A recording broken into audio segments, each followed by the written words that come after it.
Hello to all my friends out there. Well, I'm seeing some pretty cold weather out there, and who knows what's going to happen in Europe.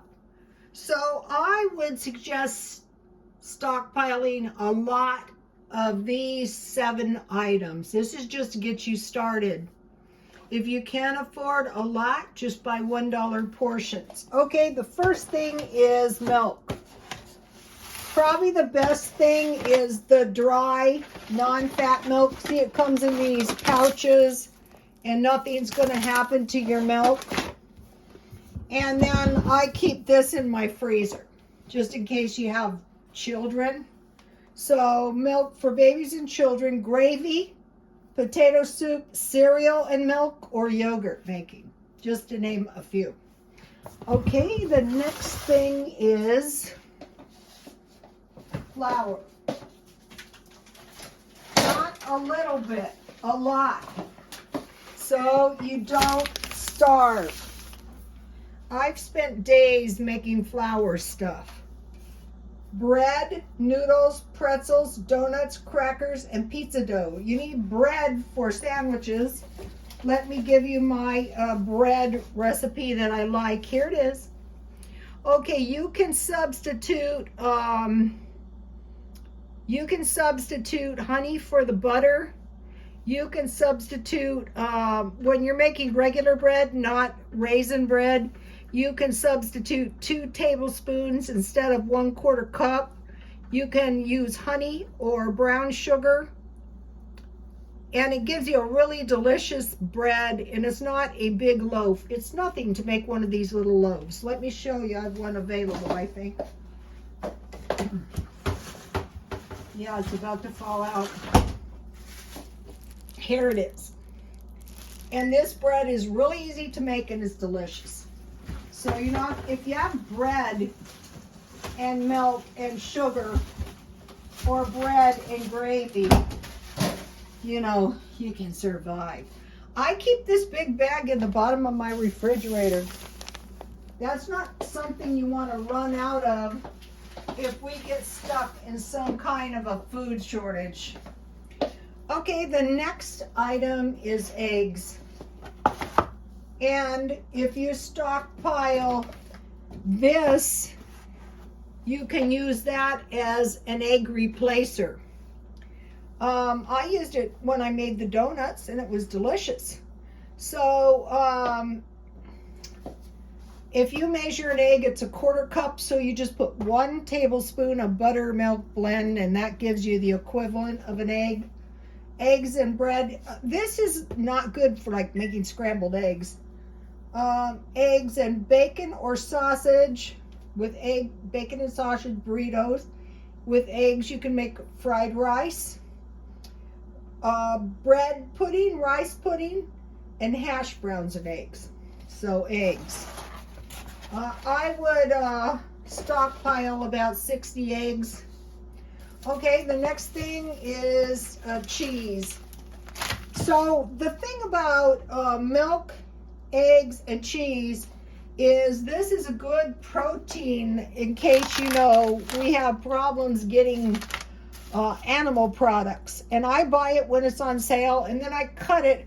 I usually buy about, these are like half pound. I buy usually 2 pounds, you know. So for sandwiches, for cheese and eggs, quesadillas, macaroni and cheese, scallop potatoes, and twice baked potatoes. Okay, now the next one is super important. This is like one of those things. Hello, starvation. Oil, and I usually store shortening. In World War II, one of the followers told me that they were so desperate for oil that they resorted to motor oil. That is not good. You don't want to go there. Okay, and then the next one is tea or coffee. If you're a coffee drinker, I just use tea because you get 100 bags for $1. Now it's $1.25, and I mix up 4 cups a day. And I usually drink 2 cups hot and then 2 cups cold.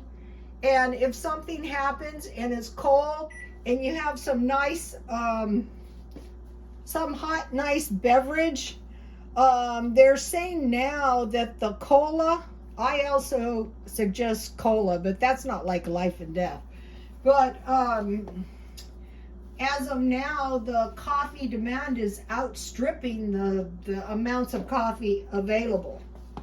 Okay, and the last one is peanut butter. You need some nuts. Half the time you can't find those unless you want to buy them really, really expensive. But this is a good way to stockpile a little bread. So if you have your flour and you make some crackers and peanut butter, bread, and So let me give you a shot of the list. And so, there's, if it doesn't get us this year, it's probably going to get us maybe the next year. I think what we're seeing, they call it climate change. They don't say a grand solar minimum. They don't say a mini ice age. Do you know what's going to happen if it keeps getting colder and colder? So you might be saying, well, it's only 1 or 2 degrees. Yeah, but then that retards the planting and the harvesting of the crops by days on both ends. And also, have losses of crops. Right now we're seeing China is hoarding food. Someone was saying their records go back, eons compared to ours. So I don't think that's the reason. I think they're trying to dominate the food market. So you want to buy of these foods as many as you can possibly afford now. Or if you don't have much money, go into the dollar stores and just buy 1 or 2 of these every so often. They still have dollar. Now, I have noticed coconut oils getting very expensive for some reason. Or, a small package of peanut butter. I bought the big ones. When I stockpile, I usually like to stockpile 6 at a time. Let's see, what did I buy? Oh, last week, if you guys were following me, I bought a case of evaporated milk, and I bought 10 shelf-stable milks at Dollar Tree for $1.25. So I bought milk. And so then, I'll be buying more flour. There's this one flour I really love. It's about $1 a bag. And a big bag of sugar at Smart and Final. But, this is a good place to start. Now here, this is going to be nothing but bad news. If you're like very broke, save your bacon grease. Okay, you guys, please like, comment, and subscribe. And God bless you all.